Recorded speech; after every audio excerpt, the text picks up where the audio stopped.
We have a ballot measure on housing in Bellingham coming up, and you've all got your ballots already. But when we put this program together, we didn't know there was going to be a ballot measure, so the timing is not so good. Since we're an organization that doesn't do one side or another of issues, we are not talking about the ballot measure now.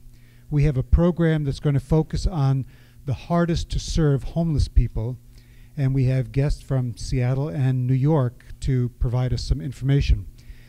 So I'd ask you not to be asking questions about the ballot measure, and we're not going to have our speakers talk about the ballot measure. There are a lot of resources to find out about it, including Greg Winter, who's going to be moderating the program in terms of asking some questions of our speakers.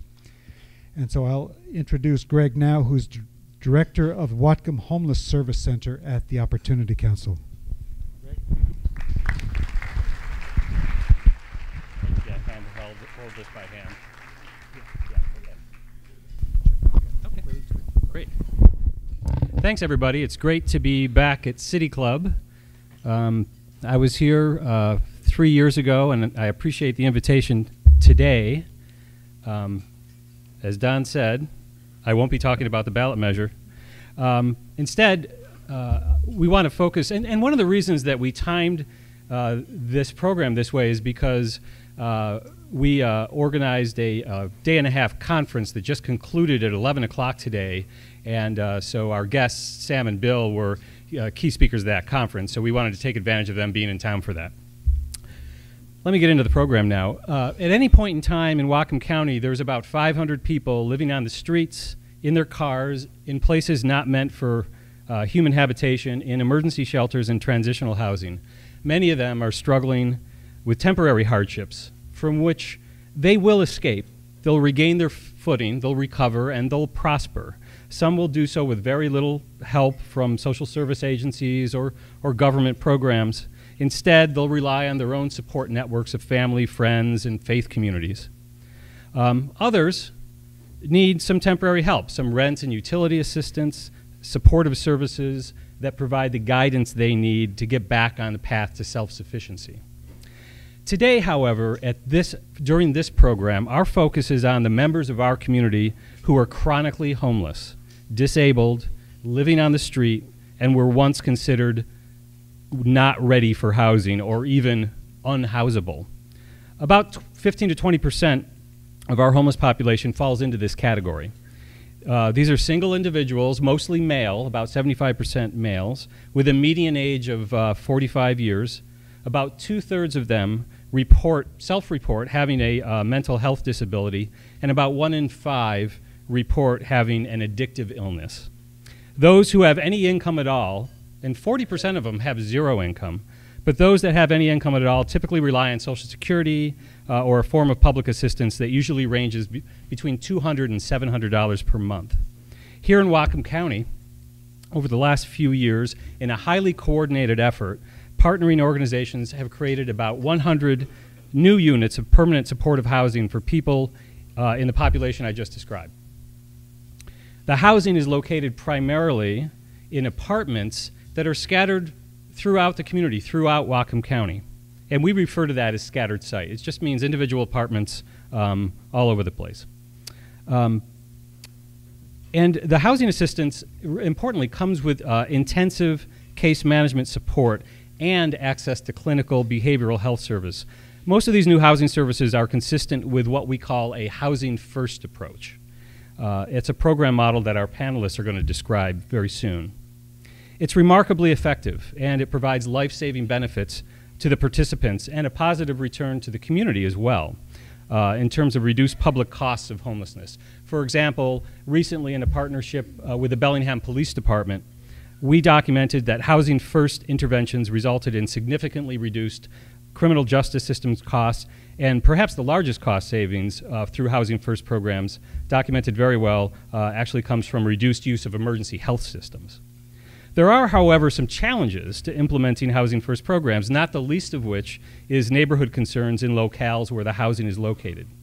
A few years ago, our most recently completed permanent supportive housing project was strongly opposed by the local neighborhood association.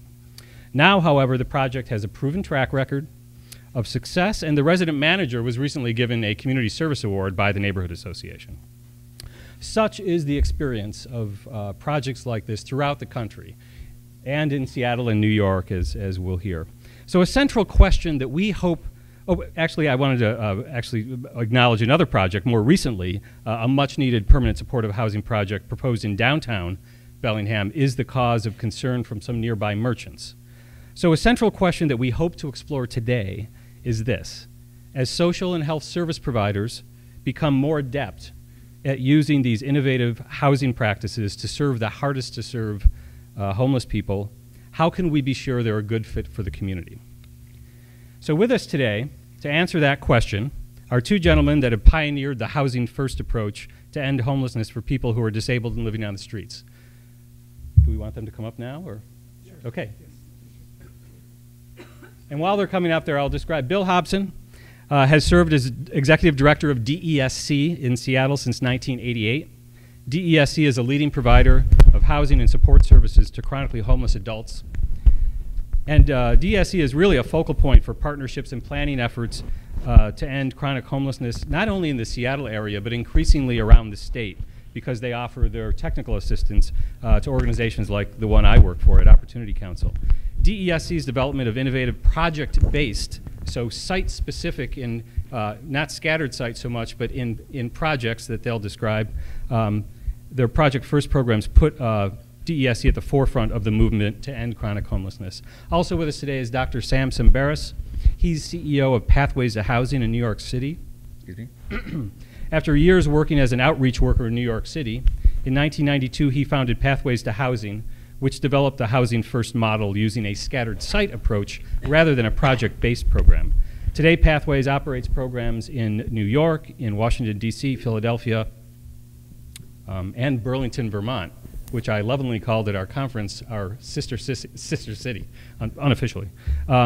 Sam is a licensed clinical psychologist and is on the faculty of Department of Psychiatry at Columbia University Medical Center. Gentlemen, welcome to City Club.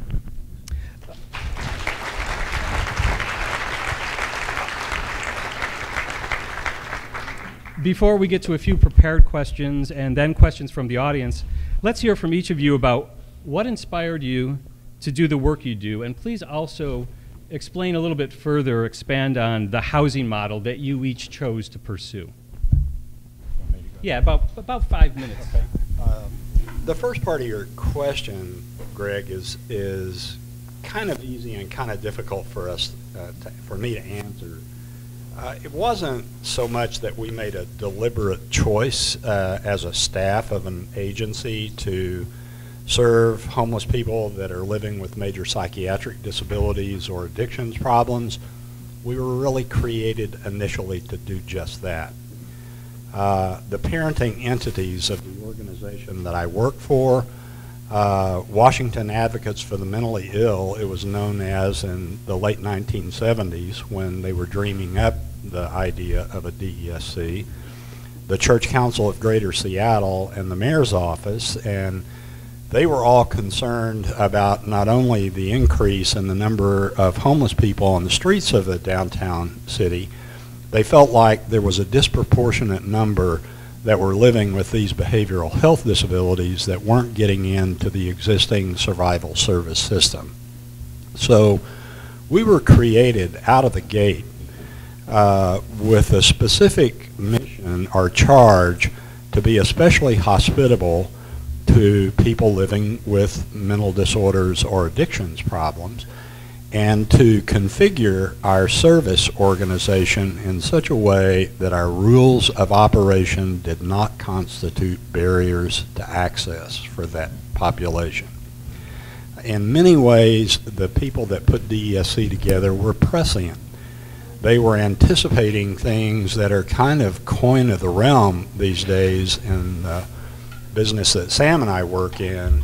Low demand, they were using terms in 1978 like low demand, low barrier, which now are considered innovative ideas, somewhat controversial ideas. But back in those days, we were basically a shelter We also were a licensed mental health agency out of the gate, and we, over the years, were having great difficulty getting the affordable housing community to accept our residents.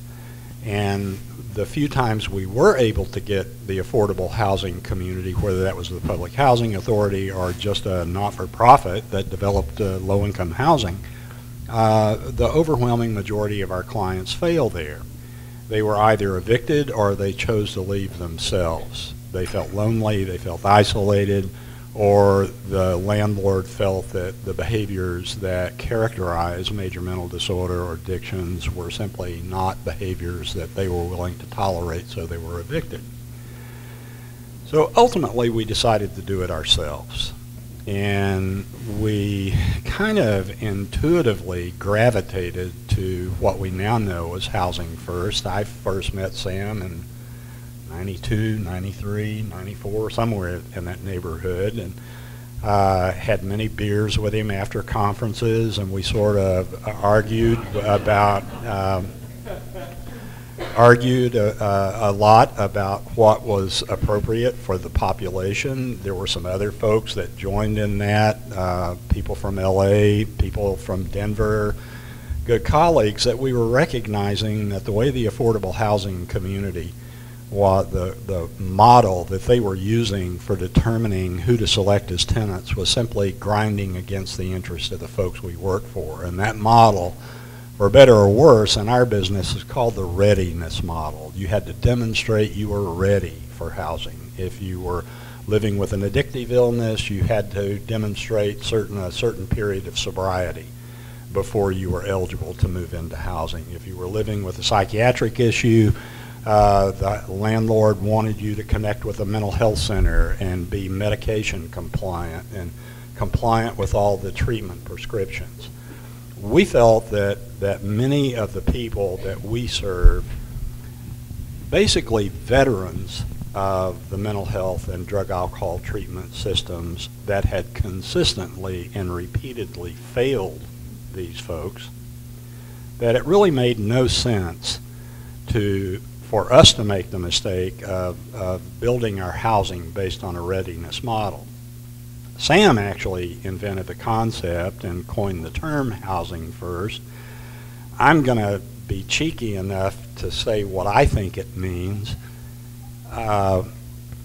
One of our staff who's here, Daniel Malone, has a great way of expressing it. You don't have to be an English major to understand what Housing First means. Housing first.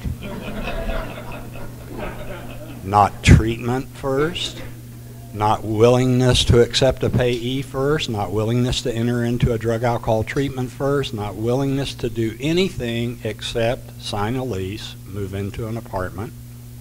And basically the conditions that we place on our folks are pretty much what Pathways places on their folks. Pay your rent and be nice. It's not a difficult contract to establish with folks, and it's sort of predicated. This is kind of counterintuitive to many people that don't work in our business, because we've sort of been gotten up to believe that the only way you deal with an addict is to absolutely withdraw the substance. Just say no. There's a tremendous stigma associated with addiction. We are still so poised as a society to morally judge an addict as not being worthy of attention or not being worthy of consideration. And I think that's in no small part due to the pain that addiction to substances has induced, not just in the life of the individual victimized by the substance, but the people that love them and care about them. If this is an average room, 1 out of 4 of you has someone in your immediate family living with a major mental disorder or an addictions problem. And we don't talk about that. We don't acknowledge it. We want to stuff it under the rug like it's other folks. We believe that moving people into housing initially without putting preconditions on them, which coercion has proven to fail time and time again with this population, We believe that once the chaos of homelessness is eliminated from a person's life, clinical and social stabilization will occur much faster and will be far more enduring if it's voluntary, if it's entered into in the true spirit of a therapeutic alliance, as opposed to being coerced on someone. So that's some of the reasons that we've elected to do things the way we do them. Perfect timing, Bill. Thank you. 5 minutes. I get good timing. Good afternoon. I guess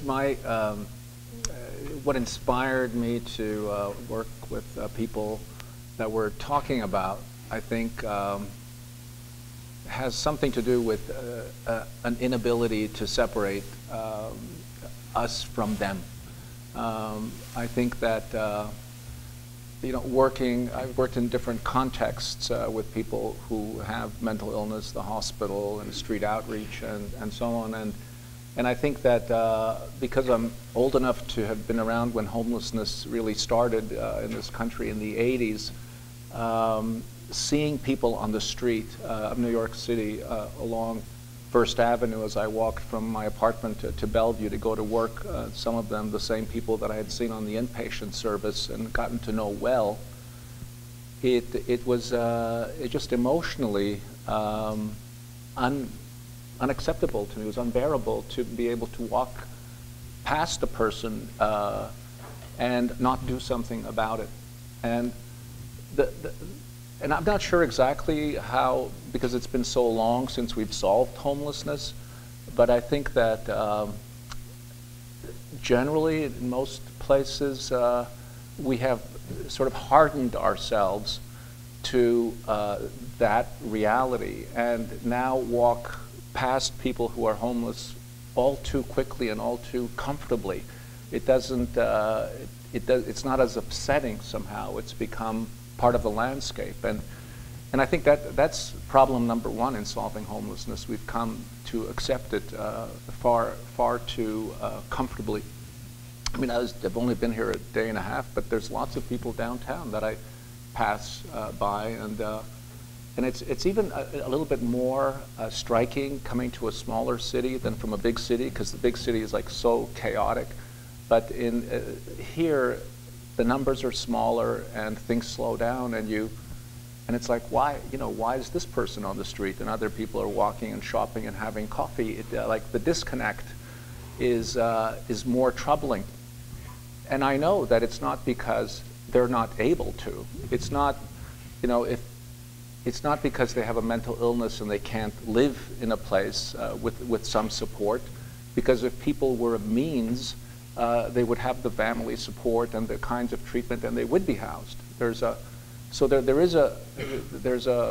economic, a poverty issue that we allow comfortably to erode the fabric of the communities we live in. But I also think that the quality of life for all of us would be greatly improved if we lost the ability to separate ourselves. So there is no us and them, and there's just us, because our lives would be more satisfying if we didn't have homeless people to walk by. So it's not just about doing for them, it's about doing for all of us and the kind of culture and the kind of community we want to live in. So, sort of relegating the issues of homelessness to one small group or a program is not going to really solve it. I mean, it has to be a unified effort on all of our parts. The way we work with people it is very individualized. That we work with one person at a time. We use what's been described as a scattered site model. When you typically start talking to people who are homeless and have complex needs, the first thing they say they want is housing. Much like the program that Greg runs here, we rent apartments from community landlords, and we bring people one at a time into an apartment, and our support service team then makes sure that people are visited. The kinds of barriers that Bill describes are circumvented by this kind of an approach. You don't have to go to shelter and then transitional or whatever the steps are in the system. You go directly from the street right into an apartment, housing first, and the support services are there to help the person maintain, shop, pay the rent, whatever it is that they need, treatment. What has been gratifying and sort of remarkable about the whole thing is how well it works. People who we thought, because they have a mental illness or they have a severe addiction problem, won't be able to cope with all of this managing a household. But in fact, they have been managing a life on the street, remarkably resilient and resourceful. So they've had to walk blocks and blocks to get something to eat or find a place to sleep, and suddenly it's all in a couple of 100 square feet. It's actually much, much easier. That was a very pleasant surprise, and I think that this assumption that their illness would be disruptive either to themselves or to other neighbors in the building was also ill-founded. I think people, what actually happens is the move-in transforms the person's not only their well-being, but also the way that they comport themselves. Suddenly they've taken a shower and slept and have a key to the mailbox, and if you watch them go in the day after they move, they look like any other tenant in the building. They've just jumped up a social class in a way. I mean, you're on disability income. You're never going to be able to afford the broker's fee and the first month's rent and the furniture costs. So you're helping economically get the person into a place they wouldn't have been able to afford on their own. And to join a group that is working, integrated into the community, and helps that person also move in a more normative direction. There's lots of research and outcome studies that will show you the effectiveness of this approach. It's remarkably effective. And we'll get into that, Sam. I'm sorry to interrupt, but got a few questions, and we want to get to some audience questions. So let me start. Bill, this is mostly directed at you. This is a rather complex question. It's got a lot of parts, so let's do the best you can. When you're thinking about a new project, a new Housing First project that you're going to build with multiple apartments in the same building, what are the most important first steps that you take when you decide to begin that project? And if you could address some of these things. What concerns have communities expressed as you begin to initiate those efforts? What have you found are the best ways to working with those communities or neighborhoods? And what lessons have you learned that you can share with communities like ours who are looking at implementing or expanding these efforts? Well, we do development. We do housing development. We've got 8 buildings. We've got a 9th under construction. We're going to break ground on the 10th next month. And I just put, we are negotiating a sales contract on a property that will be the 11th in Seattle. We've got about 850 units of housing total in our inventory. As I've just said, most of that is in project-based settings, but we've also got approximately 200 units of scattered site apartments. So, we sort of think this model can work either way, and the method we choose depends on the individuals we're trying to house. But in the city of Seattle, in order to be eligible for public funding, you have to notice the neighborhood in which you have acquired an interest in a property in order to be eligible to apply for the public funding. So you can imagine what it's like to send out a notice of a public meeting to a neighborhood and go to a community center somewhere in the neighborhood with 100 to 150 residents that have heard about the project and tell them that you've just put a property under contract and intend to bring 75 people living with addictions or psychiatric disabilities to be their new neighbors. It is not a pleasant thing. I'll get into strategies I think that I I think, work under those sorts of circumstances, but let me address the issues that we hear. Invariably, there's concern about safety for vulnerable people in the neighborhood. Every neighborhood has vulnerable folks. Every neighborhood has children. Every neighborhood has day centers. Every neighborhood has a school.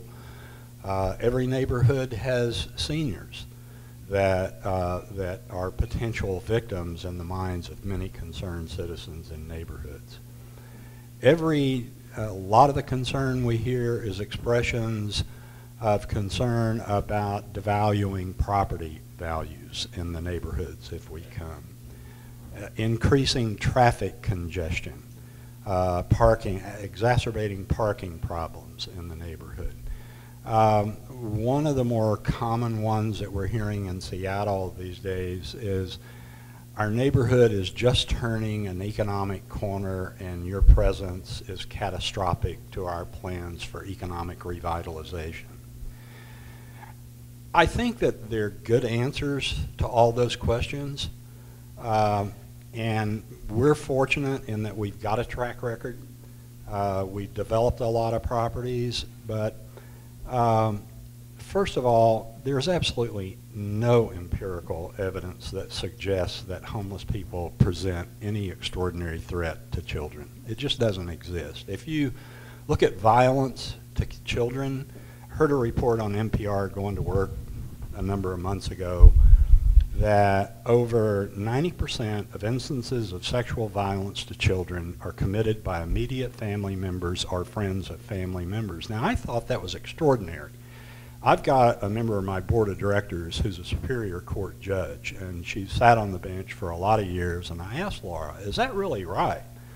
And Laura said, I've been a judge for over 2 decades now. I've heard hundreds of cases of violence to children, and I've never heard one that the alleged perpetrator was not a family member or a friend of a family member. Property values, there was a very extensive study done in New York City by the New York University Furman School of Real Estate. It's a graduate school for real estate folks that did a 10-year longitudinal analysis of property values immediately around supported housing projects. And the takeaway from that study is not only did property values not decline, they actually increased during that 10-year period. And the conclusion of the research scientists of that study is that they didn't increase because the supported housing project was located there.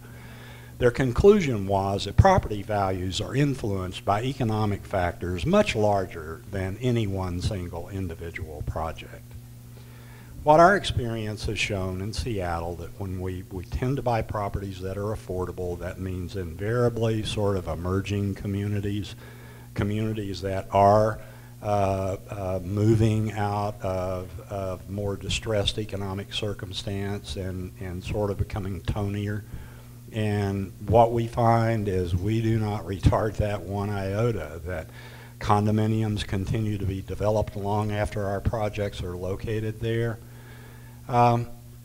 We don't retard economic progress, and there's a lot of data inside the City Office of Housing in Seattle. If you guys are interested in it, I'm sure they would be willing to share it with you. I think the key to successful working with neighborhoods is being as transparent as you possibly can be. Be absolutely honest with people about who you're serving, what your service model is, the kinds of supportive services you bring to the buildings, the kind of staff presence that's in the buildings, how you handle unfortunate circumstances that occur, obligations you place on your tenants to behave responsibly in the neighborhood. And I think the proof is really in the pudding, is following through with all that. I think most people in neighborhoods, wherever in a city, whether it's the city the size of Seattle or Bellingham is immaterial, most citizens are reasonable, fair-minded people. And they understand that you cannot control 100% of the behavior of 100% of your residents 100% of the time. They understand that. What they're more concerned about is how responsive, how quickly responsive you are when something bad happens. Okay. If you don't mind, I'm going to ask Sam a question now. Sam, what typical changes do you see in someone who's been, in your housing program, maybe in a year or two, and then if you could also touch on what percentage of people or what kind of people actually don't succeed in your program?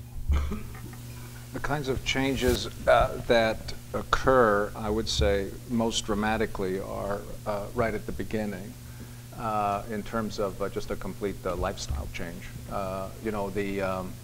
There's one short interview that was done with a woman who moved into one of the DC apartments, and there was a TV camera following her around as she was describing the transition from being homeless to moving into an apartment in very much the same neighborhood where she had been homeless.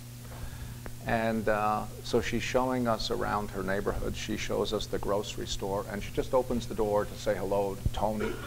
And he calls her by name and waves back, and she says, he hated me. I used to go in there and I used to steal stuff when I was homeless, and he would chase me out. We were like, he would chase me down the block, and now we're best of friends. I shop there every day.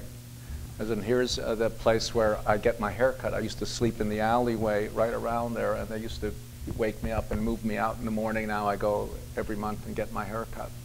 As in, here's the church I go to. Says, why I picked this church was because I used to sleep on the stairs, and the minister would not call the police or send me away. He was ministering to me even before I was a member of the church, and so I go to this church. And so the transformation of her life and the way that she participated in that same community where she was homeless and not, very huge. People do better in many different ways. I mean, there are lots of physical health problems people start to take care of. They do better psychologically in terms of their symptoms decreasing. They reduce drug alcohol use because they have other expenses like rent. And overall, the well-being of people requires a little bit less service support over time. So on all of the clinical measures, people do better. It's harder economically. They still need the same level of rent subsidy because they're not going to get a full-time job that'll be able to pay fully their rent. So you need to be prepared for a longer commitment on the rent supplement almost than you can taper down the service piece.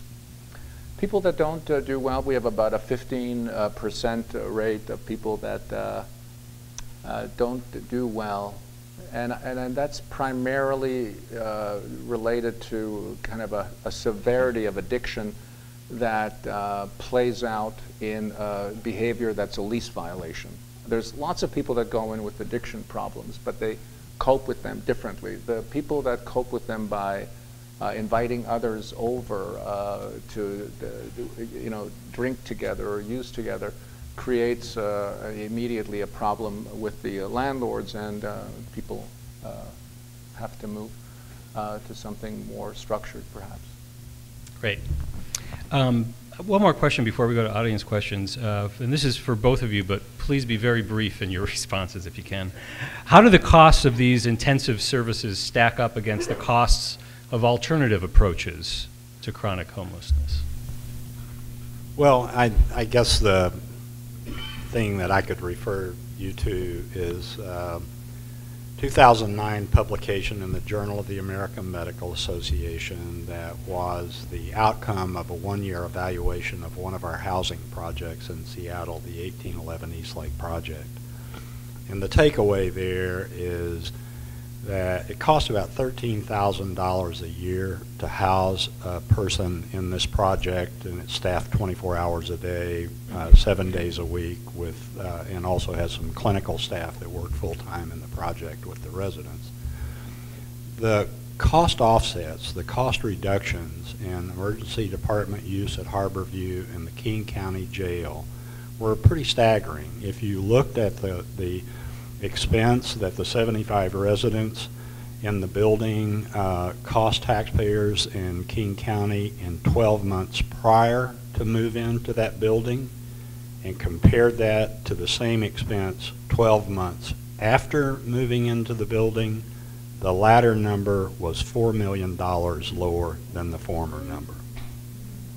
There was a concomitant 30% reduction in alcohol consumption, which supports what Sam says. When you move people off the street who frequently are medicating themselves with alcohol or drugs, coping with the cruelties and vicissitudes of living on the street, suddenly they don't have to do that. They're in a safe apartment. So I think that you can see this research on our website, desc.org. Sam's got gobs of research on his website as well.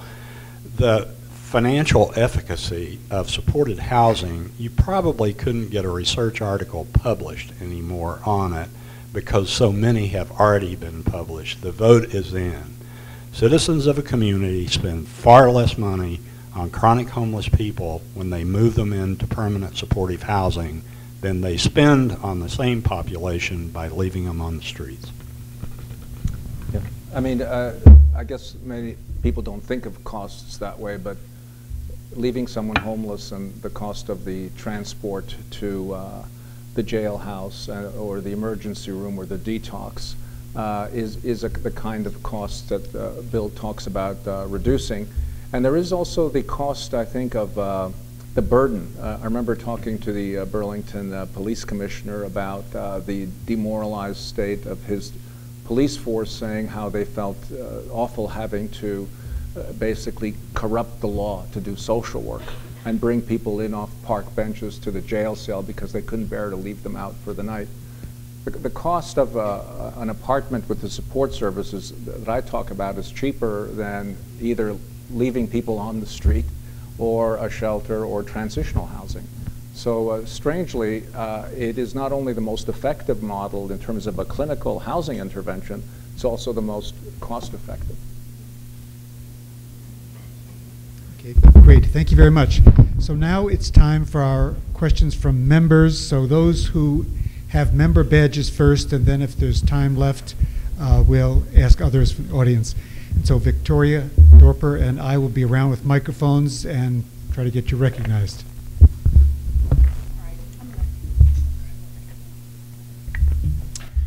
It occurs to me, is this on? This might be slightly outside the scope, and if so, just ignore the question. But I'm wondering if either of you had occasion to study other countries or societies that don't seem to have American-style homeless problems, and if so, what do you think accounts for it? I've been doing a lot of work up in Canada and Europe and Australia recently, and I can tell you that the homelessness numbers in those countries are significantly lower than they are in this country. And I think that has a lot to do with the way income disparity plays out in this country, and also the way that the benefit structures, all of those countries, for example, have a national health plan. They have a kind of a real commitment to helping people who are poor that makes the system easy to navigate. For example, in Canada, if you go and apply for a disability income, part of that application also includes a significant rent stipend added on because people know you're disabled, you're not working, like that. So that the benefit issues are much, much easier to navigate. The numbers are much, much lower. But some of the sort of Anglo-Saxon Western cultural values around the deserving and the not deserving and how to, who gets housing and why, are similar, sort of strangely similar. There are countries, mostly in Scandinavia, where they have a real social justice culture, where people believe in a tax system that taxes proportionate to income and to contribute to the well-being of all citizens. So you have rights to education, housing, and health care as a social commitment. So they vary, but and they talk a lot more about this issue of social inclusion. What is the place of a person with mental illness in our community?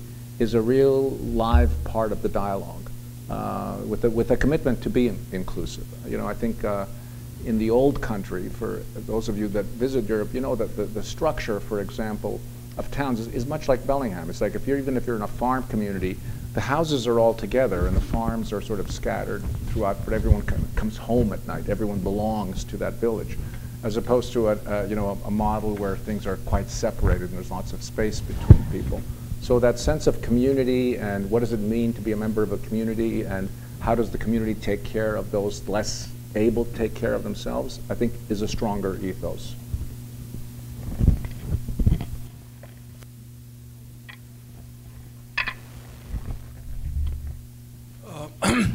Say I'm walking down the street in Bellingham, like you said, and I see a number or even one or two of people that is actually pretty common now, standing at the corner and wanting help. And I stop my car and I give him something, or who do I contact if he is or she is in fact homeless and needs something to do? Who do I contact either locally here or even if I'm in New York or Los Angeles? Who do I contact to get benefits of your services, which I find to be phenomenal, actually. The concept of housing first is like, I'd like it to be an education kids first, but it's a phenomenal concept. And, well, thank you. well, they won't get their services. Greg Yeah. Well, don't call me directly, but, but seriously, I mean, it's but people do, and they're horribly disappointed. I mean, if you're interacting, if anybody in this room, if they're interacting with somebody who has a housing crisis, whether they're homeless or they're at risk, they should come to the Opportunity Council between 12 and 4 in the afternoon any weekday and just present themselves to the person at the front desk and say, this is my issue, this is what I'm having problems with, and then we'll take it from there. Unfortunately, we have to be realistic about this. There's so much more need than there are resources. Often people have to wait quite a long time before they get the help that they need. It's true. Could I tag on something?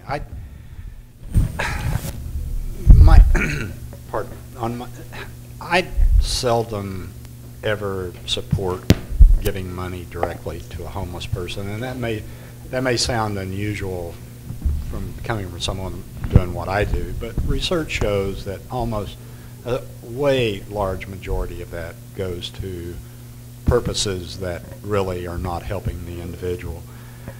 I would say if in reality, in recognition of the fact that your community doesn't have adequate resources to meet all the demand, if you feel comfortable doing it, offer to buy the guy a cheeseburger and share some of your time with him. I think one of the things this is supporting something that Sam is talking about, that I think we really do tend to separate us-them. And what I've discovered working with homeless people for the 29 years that I've done it, they're starved for contact with normalcy. I'm not talking about paid social workers. They know we're paid to be there and be their friend and all that, but just a citizen that actually is willing to share a moment of their time is incredibly powerful. And for many people, that you're very silently and very powerfully saying you're worth something. Are there opportunity councils in other places? I'm visiting a city, or maybe say I'm going to see my kids that live in California. Are there opportunity councils in those areas? Because I do see homeless people, believe it or not, in California. Yeah. They're community action programs, which Opportunity Council is, a community action program. Either that or a United Way. There are United Ways in all communities across the country. They usually are very dialed in to the homeless response in their community and can hook you up with. And in some places, you can dial 211 to get access to all kinds of help with social and health services.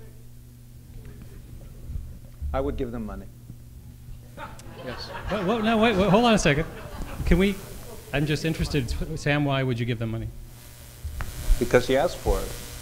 I mean, if, that's what the person is asking for, I'd give them that. I'm not, I mean, there's like a, it's a totally subjective decision. But there is no right or wrong way to do it. I mean, if you feel moved to give them money. Yeah, I'm sorry. Yeah, I love it when they disagree. In retrospect, I mean, I'm not iron pantsed about it. I was taking my daughter into Nordstrom's Christmas shopping, and there was a lady with a baby outside panhandling in front of the Nordstrom store in downtown Seattle. I gave her $20. She may have rented that kid at Central Casting. I don't know. But I would rather have lived with the idea that I had just been conned out of $20 than the worry that I passed by somebody truly in need and refused to help. Yes, hi. I had a question. It seems to me that you deal with mostly adults. Do you ever have anything to do with the younger people that we see homeless? Teenagers, I guess, and older teenagers and so on? We don't. DESC serves only people 18 years of age or older. There are special licensing considerations that we have enough challenge with maintaining our mental health license and our drug alcohol treatment license and all of it. That requires a kind of specialized service, people that are very familiar with the issues of street youth and young adults. Seattle is fortunate in having a couple of great organizations that work with that subset, but my agency doesn't.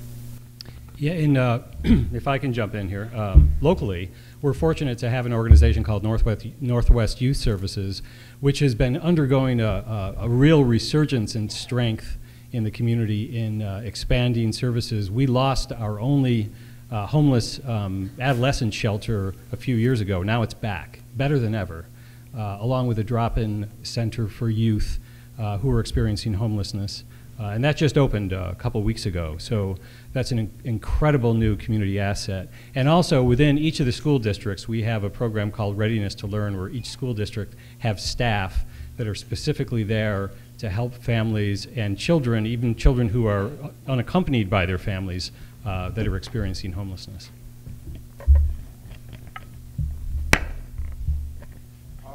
I'm very grateful for the reception you have offered here. I just wanted to put on the floor a couple more things that might be useful for us all. One, my understanding is that with respect to the incidence of drug and alcohol substance issues, there's no more of that in the homeless community than there is in the general population. People who are concerned about that as if it's only a problem in the homeless community are mistaken. Our neighbors in our middle-class suburbs, they have the same issues. The other thing I wanted to put out here, I'm from the San Francisco Bay Area, and I'm familiar with the studies down there in downtown San Francisco. I believe this is true everywhere, that about 25% of the people who are homeless, people will walk by and kind of sneer at them, why don't you get a job sometimes? 25% of them actually have jobs and work full-time. And what we have is a situation in this country where you cannot obtain housing in expensive areas on minimum wage. You can't. And what has happened is that a lot of our business community has externalized the costs of caring for people by not providing health care. Their people have to go to the emergency room. By not providing an adequate wage, people work full-time and can't afford housing. And I would like to know how you might comment on that, please. Thank you. Well, right on, brother. That's everything you said is spot on. It's absolutely correct in my experience in this. And the thing I really would like to reemphasize is the prevalence of drugs and alcohol in the non-homeless members of our community that we don't talk about. You know, we just don't talk about. I mean, we may comment if it leads to a divorce or leads to some other social problem. I mean, we have the silliest attitudes about drugs and alcohol. I mean, alcohol, one of the most injurious substances you can put in your body, and it's legal. It's crazy. And the drug war that we're spending billions of dollars on, everybody, including elected officials, privately admit it's a failure. We are not intelligent in the way we approach drugs and alcohol in this community, to say the very least. Yeah, I mean, I completely agree with you as well. I think one of the problems in the homelessness, meaning poverty services area, is the linking of sobriety to access to housing, which is totally hypocritical given the rest of the population.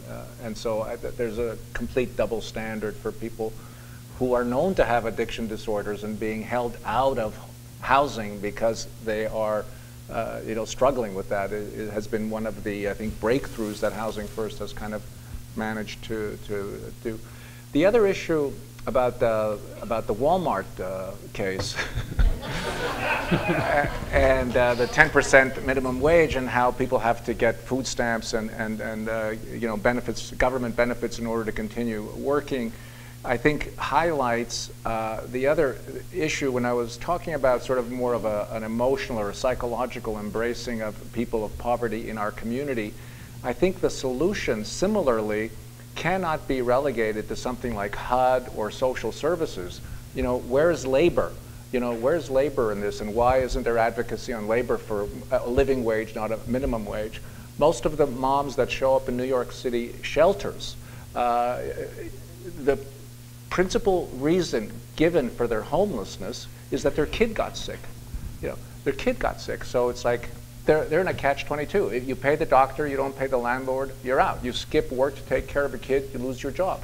So that's not a problem with her. There's something structurally wrong. And so if we don't attend to the issues of how we work with housing and treatment, or how we work with labor, or how we work with health care, we're going to be picking up people in homelessness all the time, but they'll be trickling through continuously because it's all broken up here.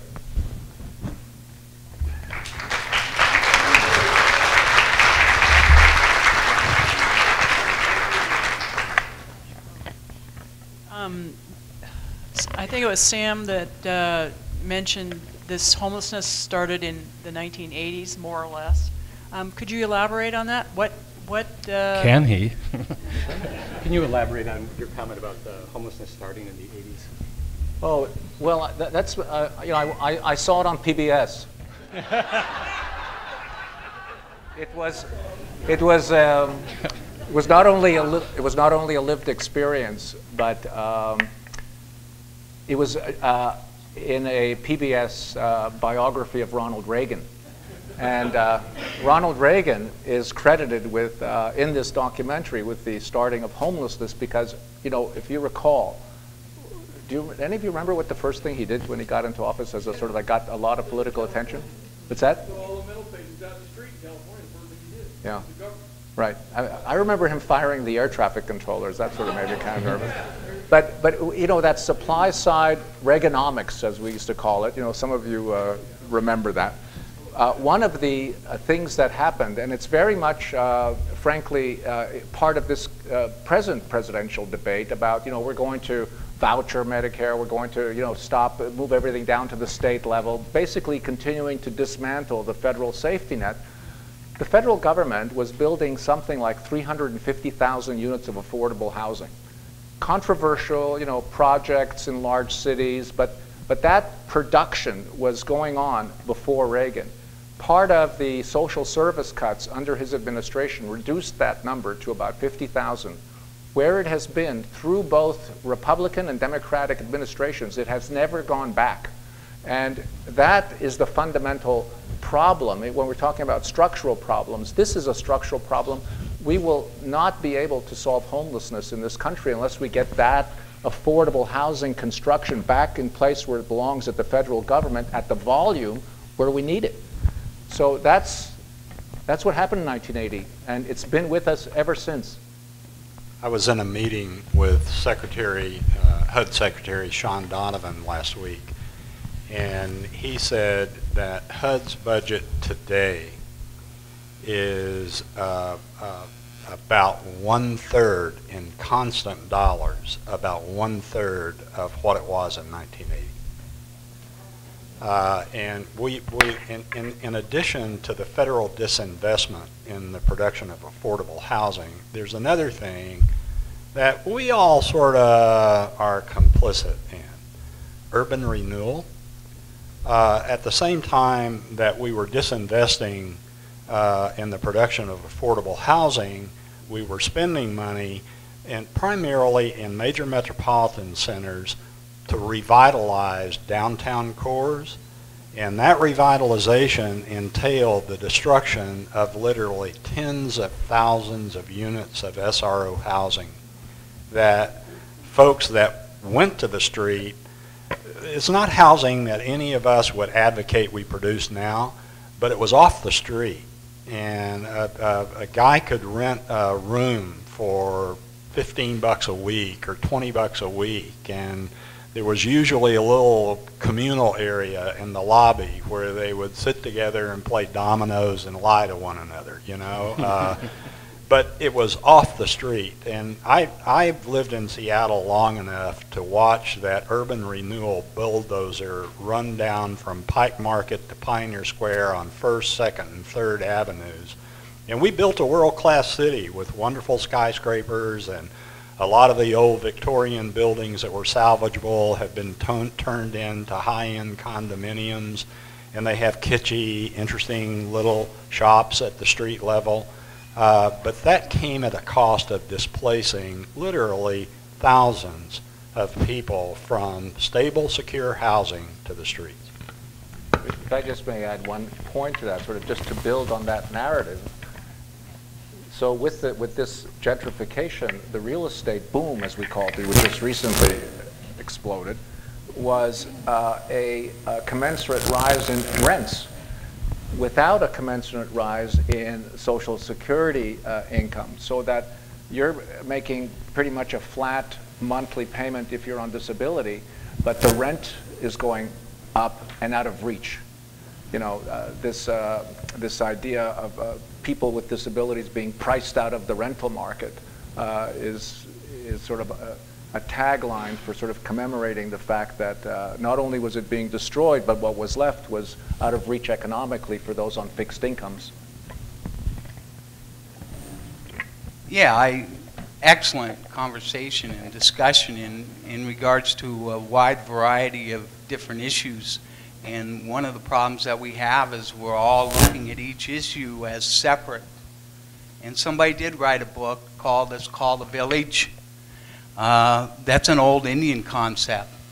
I really appreciated your saying, or at least pointing out the statistics in regards to 1 out of every 4 has somebody with an addiction or a mental health problem in their family. We need to keep in mind that these are not aliens from outer space. These are our sons, our daughters, our brothers, our sisters, people in our community and our neighborhoods that need help. So whose responsibility is it?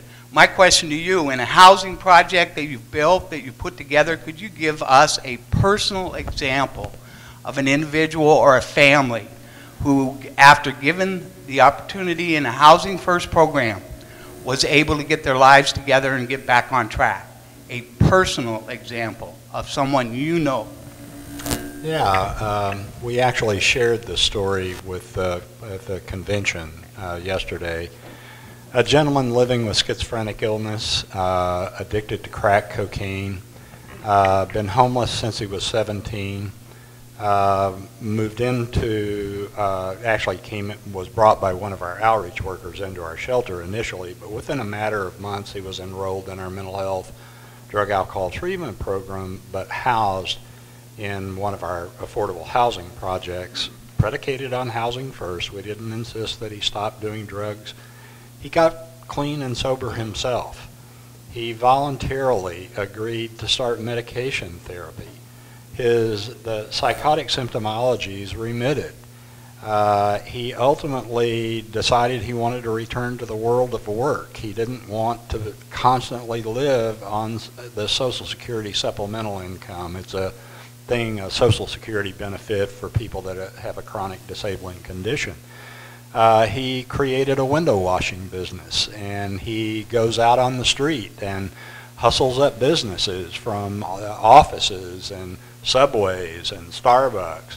He's now employing other DESC people living in our housing projects. I think that is an example of what can happen if an individual is given the right kinds of support. Your example of a village is so spot on. I mean, this is really us.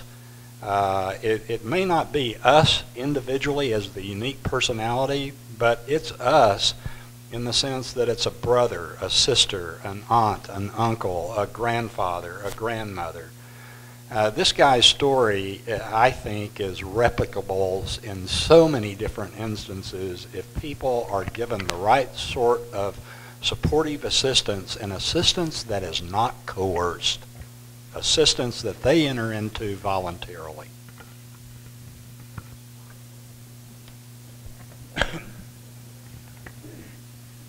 Thank you much for what you're talking about and the stakeholderness that both the community and the person that's getting your services. However, there's one other caveat that I've been looking at, especially in New York, and I see it becoming more and more as owning houses become less and less and rental houses become more and more. The realtor, follow the money. I've seen situations in New York in the early 80s where realtors would move in and pay for the alcohol for people to move in next to seniors in houses on the Upper East Side. And what they would do is drink all night and carouse and scare the seniors to death, just about, before they would move out. That was one way of abandoning a house or abandoning the apartment buildings. An empty apartment building is worth more to a realtor than having people occupied.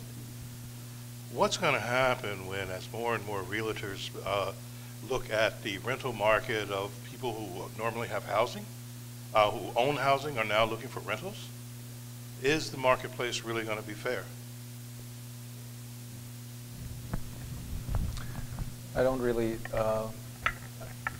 know the answer to that. I mean, I actually resonate with your example, especially in New York, where there were all of these rent-controlled apartments, and there was a lot of strategic evil doing in getting people to abandon rent-controlled units in that time.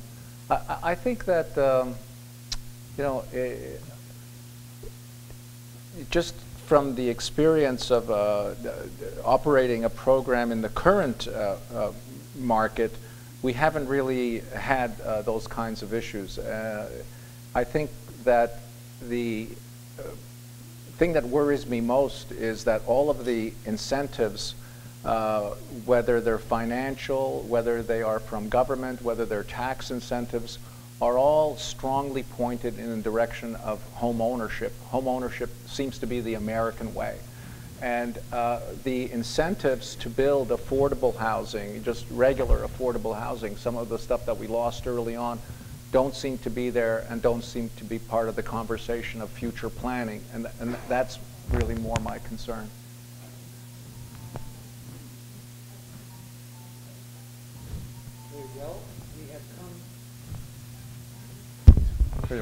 We've come to the end of our program, so I would like to have us all thank Greg for moderating, and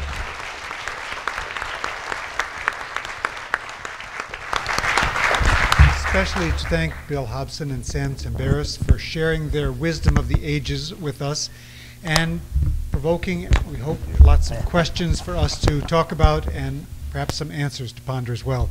We'd like to give our two guests a copy of Whatcom Places so we can entice you back perhaps to see some of our wonderful experiences that are not urban in Whatcom County. So once again, thank you all, and we'll see you November 28th for the election rundown.